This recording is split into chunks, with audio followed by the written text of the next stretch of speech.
સંસ્કૃત પ્રશ્નપત્ર નંબર 2 વિભાગ ડી વ્યાકરણ વિભાગ સૂચના છે. નીચે આપેલા પ્રશ્નોના સૂચના અનુસાર ઉત્તર લખો. 38મો પ્રશ્ન. સમરહ શબ્દસ્ય સમાનાર્થકમ શબ્દમ અધોદતેભ્યઃ વિકલ્પેભ્યઃ ચિત્વા લિખત. એટલે સમરહ શબ્દનો સમાનાર્થી શબ્દ શોધીને લખવાનો રહેશે. જવાબ આવશે યુદ્ધમ. 39મો પ્રશ્ન. નૂતનઃ શબ્દસ્ય વિરુદ્ધાર્થકમ શબ્દમ અધોદતેભ્યઃ વિકલ્પેભ્યઃ ચિત્વા લિખત. એટલે નૂતનઃ શબ્દનો વિરુદ્ધાર્થી શોધીને લખવાનો રહેશે. જવાબ આવશે પુરાણઃ. 40મો પ્રશ્ન. અધોદતેભ્યઃ ક્રિયાપદેભ્યઃ વર્તમાનકાલસ્ય અન્ય પુરુષસ્ય દ્વિવચનસ્ય રૂપમ ચિત્વા લિખત. એટલે કે વર્તમાનકાલનો અન્ય પુરુષનો દ્વિવચનનો રૂપ શોધીને લખવાનો રહેશે. જવાબ આવશે વંદેતે. 41મો પ્રશ્ન. અધોદતેભ્યઃ ક્રિયાપદેભ્યઃ સામાન્ય ભવિષ્યકાલસ્ય ઉત્તમ પુરુષસ્ય એકવચનસ્ય રૂપમ ચિત્વા લિખત. એટલે કે આની અંદર સામાન્ય ભવિષ્યકાલનો ઉત્તમ પુરુષનો એક વચનવાળો શબ્દ શોધીને લખવાનો રહેશે. જવાબ આવશે પરાજેષ્યામિ. 42મો પ્રશ્ન.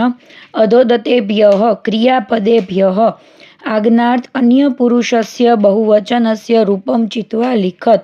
એટલે કે આની અંદર આજ્ઞાર્થ અન્ય પુરુષનો બહુવચનનો સ્વરૂપ શોધીને લખવાનો રહેશે.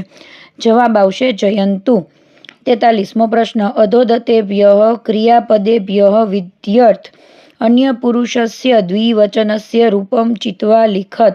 એટલે વિધ્યર્થ અન્ય પુરુષમાં દ્વિવચનનો રૂપ શોધીને લખવાનો રહેશે. જવાબ આવશે ગચ્છેતામ. 44મો પ્રશ્ન. અર્જુનઃ પ્રાચીનમ યુદ્ધમ અસ્મરત દત્તસ્ય વાક્યસ્ય સ્મ પ્રયોગયુક્તમ શુદ્ધમ વાક્યમ ચિત્વા લિખત. એટલે કે જે વાક્ય આપેલ છે એમાં સ્મનો ઉપયોગ કરીને વાક્ય શુદ્ધ કરીને લખવાનો રહેશે. જવાબ આવશે ગ. અર્જુનઃ પ્રાચીનમ યુદ્ધમ સ્મરતિ સ્મ. 45મો પ્રશ્ન. અધોદતેભ્યઃ નામરૂપેભ્યઃ ષષ્ઠી વિભક્તે એકવચનસ્ય રૂપમ ચિત્વા લિખત.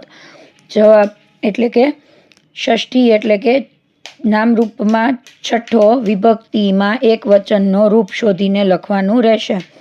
જવાબ આવશે બાલસ્ય. 46મો પ્રશ્ન. અધોદતેભ્યઃ નામરૂપેભ્યઃ દ્વિતીયા વિભક્તે એકવચનસ્ય રૂપમ ચિત્વા લિખત. એટલે કે નામરૂપમાં બીજી વિભક્તિનો એક વચનનો સ્વરૂપ શોધીને લખવાનો રહેશે. જવાબ આવશે વિદ્યામ. 47મો પ્રશ્ન. ઉપપદ વિભક્તે પ્રયોગમ કૃત્વા રિક્ત સ્થાનમ પૂરયત. આની અંદર ખાલી જગ્યા પૂરવાની રહેશે. શ્રી ખાલી જગ્યા નમઃ. જવાબ આવશે ગણેશાય. 48મો પ્રશ્ન. પ્રકોષ્ઠાત યુક્તમ સંખ્યાપદમ ચિત્વા રિક્ત સ્થાનમ પૂરયત. એટલે ખાલી જગ્યા પૂરવાની છે સંખ્યાથી. કઈ સંખ્યા બરાબર બેસે છે? ખાલી જગ્યા શ્રેષ્ઠી પુત્ર વસ્તી. જવાબ આવશે એકઃ. 49મો પ્રશ્ન. રેખાંકિત પદસ્ય કૃદંત પ્રકારમ વિકલેભ્યઃ ચિત્વા લિખત. એટલે કે જે પદ રેખાંકિત કરેલું છે શબ્દને તેનો કૃદંતનો કયો પ્રકાર છે એ શોધીને લખવાનું રહેશે. લોષ્ટઃ બહુવેગમ ગત્વા નૈવ તિર્યક ગચ્છતિ. ગત્વાનો શોધવાનો રહેશે.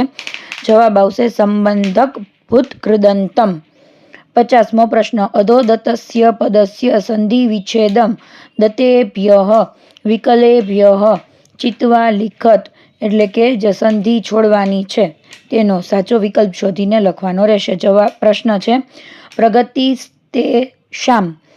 જવાબ આવશે પ્રગતિ વત્તા તેષામ.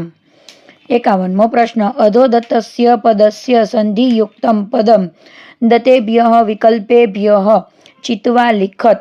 એટલે કે આની અંદર શબ્દ કયો બનશે સંધિથી તે શોધીને લખવાનો છે. અધિકારઃ પ્લસ તે. જવાબ આવશે અધિકારસ્તે. હવે છે 52મો પ્રશ્ન.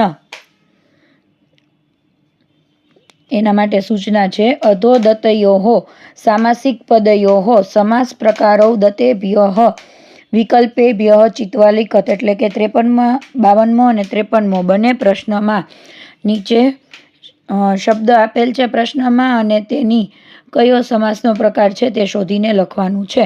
52મો પ્રશ્ન સાધુ સેવિત જવાબ આવશે તૃતીયા તત્પુરુષ 53મો ધર્માર્થ મોક્ષેભ્ય જવાબ આવશે ઇતરેતર દ્વંદ્વ